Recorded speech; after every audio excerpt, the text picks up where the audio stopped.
Hello friends, હું છું રૂપલ અને શ્રી ઝવેરચંદ મેઘાણીકૃત રા ગંગા જળિયો ને વાર્તા છે જુદા કેળા. એ જ દિવસે સવારે ગીરની ઘટાટોપ ગીચ ઝાડી વચ્ચે થઈને 5 જીવનો એક પરિવાર પ્રભાતના પહેલા પહોરે ઉતાવળે પગે ચાલ્યો જતો હતો. તેમાં એક પોઠિયો, એક ભેંસ હેઠ એક પિંગલા રંગની નાનકડી પાડી, એક આદમી અને એક ઓરત.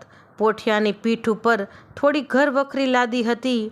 એક ત્રાંબાની મોટી ગોળી પોતાનું ચળકતું મોં કાઢતી હતી. તેની આસપાસ કાળા રંગના જગારા કરતા માટીના નાના મોટા ઠામડા હતા. એક લુગડાની બચકી, 4 નવી જૂની ધડકી અને એક ઘંટી હતી. આ બધા પણ કુટુંબ કબીલાને શોભે તે રીતે સામટા ખડકાઈને વહે જતા હતા. ભીડ સામે કોઈ ફરિયાદ કે બૂમબરાડા કરતા નહોતા. સૌને માથે એક કાથીના વાણે ભરેલો ખાટલો હતો. ભેંસને નાની પાડી રસ્તે ધાવતી આવતી હતી.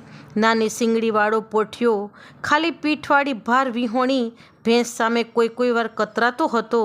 પણ ભેંસની આંખો જાણે એને જવાબ વાળતી હતી કે જોતો નથી, મારો ભાર મારા અધમણિયા આવમાં છે. પીઠ માથે ઉપાડવું સહેલું છે, પણ પેટે તોડીને બોજ ખેંચવું બહુ વસમો છે. અમારે તો જનતાનો અવતાર વેઠીએ છીએ ભાઈ. તારી પીઠ તો હમણાં જ ઘેરે પહોંચતા હળવી ફૂલ થશે, પણ હું જનેતા છું.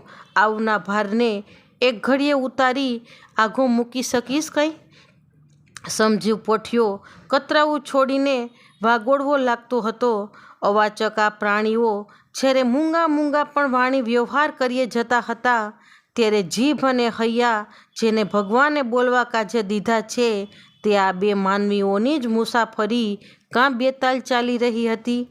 માવતરનો સાથ સંસારમાં પહેલી જ વાર છોડાવીને જેને પુરુષ પોતાના અજાણ્યા સંસારમાં લઈ જતો હોય છે, તે સ્ત્રીને પંથમાં તો પોતાની સાથે હેળવી લેવાની વણ શીખવી આવડત એ પ્રભુનું મહાન દાન છે. પણ આ જુવાનને એ આવડત વાપરવાની જાણે વેળા જ નહોતી. એ તો પોતાની ફરસીથી રસ્તાના ઝાડ કાપ્યે જતો હતો. કેડી સાંકડી હતી, તેને પોતે પહોળી કરતો ઘસ્યે જતો હતો.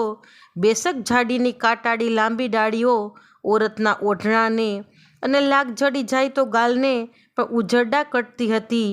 ત્યારે એ પાછો ફરીને મીઠાશથી ડાળખી કાઢી દેતો હતો, પણ બહુ બોલ્યા વગર. કોઈ ગજબ ઉતાવળ હોય તેમે આગળ ચાલતો આદમી એની ડાંગથી કાંટાળી દારીઓનો એક કોર દબાવી ઓરતના લુગડાને અંગને મારક કરી આપતો હતો. હળવો જરા સથરો હાલને ચારણ. બાઈએ હસીને કહ્યું, આમ રઘવાયો થઈને કેમ હાલતો હશો? આ બોલ બતાવે છે કે આ 5 જણાના કબીલામાં જે 2 માનવી હતા તે ચારણ અને ચારણી હતા. તેમનો પોશાક લેબાસ જોઈને પણ આપણે વર્તી શકીએ કે આ 2 જણા દેવીના બાળ હતા. નજરે નિહાળીએ તો ઓળખી કાઢીએ કે 2 મનુષ્યો દૂધના ઝાડવા હતા, કેમ કે રંગો બેઉના રતાશ પડતા ઘઉં વળના હતા. પોતાના પગમાં આટલી ઉતાવળ હોવાનું કારણ તો ચારણે કબૂલ કર્યું નહીં, પણ એ ઝડપ પ્રેમીજનોમાં હોય છે તે કરતાં જુદી જ જાતની હતી. જવાબ દેવાનોય જાણે એને સમય નહોતો. પોતાના ખંભેથી ફરસી લઈને ચારણે ઘાટી વનરાયના જડડા પર ઘા પછી ઘા કરતો જતો હતો. પણ આ વસમાણ સીધ વેઠવી ચારણ. બાઈએ ફરીવાર કહ્યું, આપણે ગાડા માર્ગે કાં હાલ્યા? આ પોઠિયોને ભેંસ પણ ઉજળતા આવે છે. આ પાડીનું મોં લોહી લુહાણ થતું આવે છે.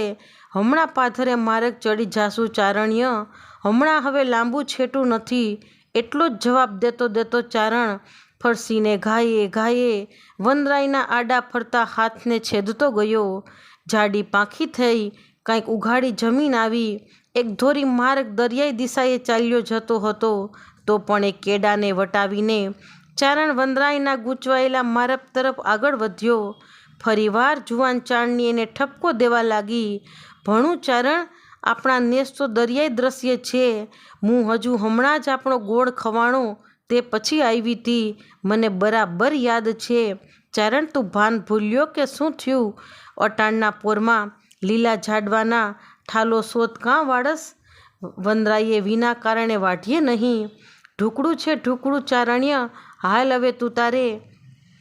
એવા તૂટક બોલ બોલતો બોલતો ચારણ આગળને આગળ વધતો હતો.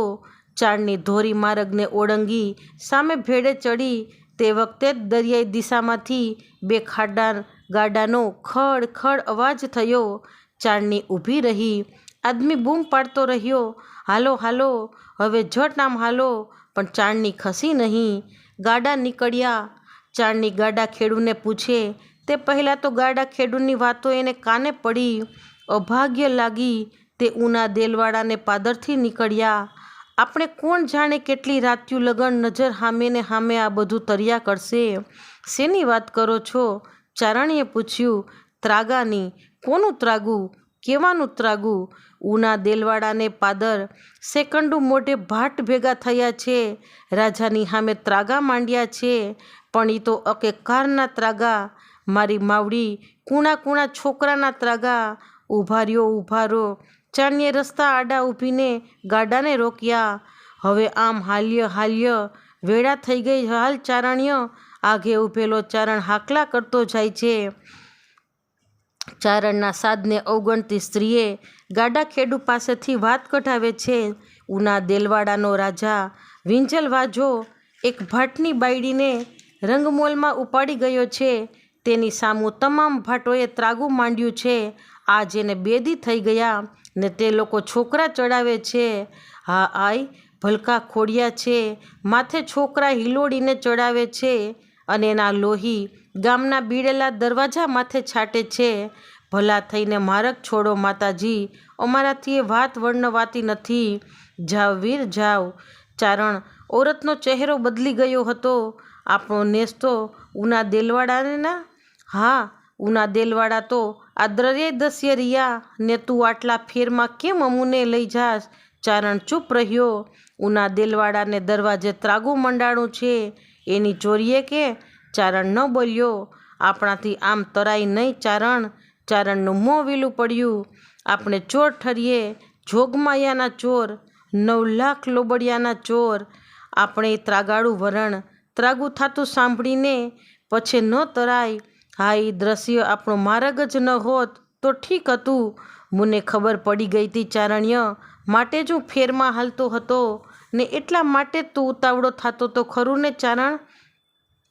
થવાનું હતું તે થઈ ગયું. હવે હાલો આમ ઉનાને કેડે. જાણી બુજીને? અજાણ્યા હોત તો અફસોસ નહોતો, પણ જાણ્યા પછી કાંઈ આપણાથી માર્ગ છંડાય? આપણે ચારણ, ત્રાગાળું વરણ. ચારણ્ય આવી હસતી નથી. હૈયાની વાત ભણું છું. અહીં જો. ચારણે 2 હાથ જોડ્યા. મારો અપરાધ થયો, પણ હવે હાલ આમની હું પગે પડું છું. કાલો થામા ને આમણો હાલ. મોં હસતું રાખવા મથતા ચારણે ઓરતની પાસે જઈને હાથ ઝાલવા પોતાના રૂપાના વેઢવાળો પંજો લંબાવ્યો. અડાય નહીં ચારણ, હવે અડાય નહીં. આપણા બંનેનું છેટું પડે છે. ચારણ ખસ્યાણે મોયે પોઠિયાનીને ભેંસની સામે જુએ છે કે જાણે કહે છે કે તમે કોઈ મનાવો મારી ચારણ્યને. હિંમત નથી હાલતીને માટી. ચારણીનું મોં સહેજ મલક્યું. સાચું ભણ્યું. જોગમાયા સાક્ષી.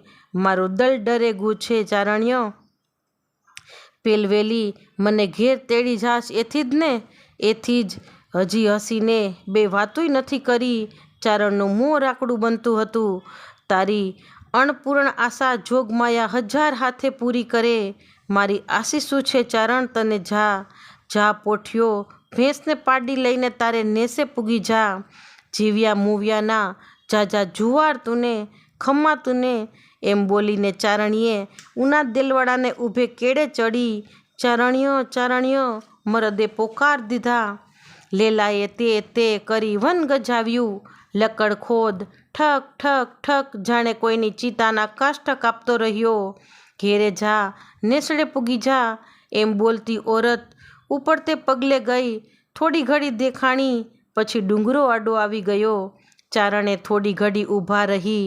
પછી ભેંસ પાડીને પોઠિયો વનરાઈમાં હાંકી મૂક્યા. ઝડપથી ચાલ્યો. વનરાઈના આછા પાંખા ઝાડવામાંથી ઘડીક એની મધરાશી પાઘડિયુંના છોગું લાલ લાલ જીભના લપકારા કરતું હતું. તો ફ્રેન્ડ્સ, આવી જ સત્ય ઘટના, લોકવાર્તા અને ઐતિહાસિક સ્ટોરી માટે મારી યુટ્યુબ ચેનલને please like, share and subscribe. Thanks for watching.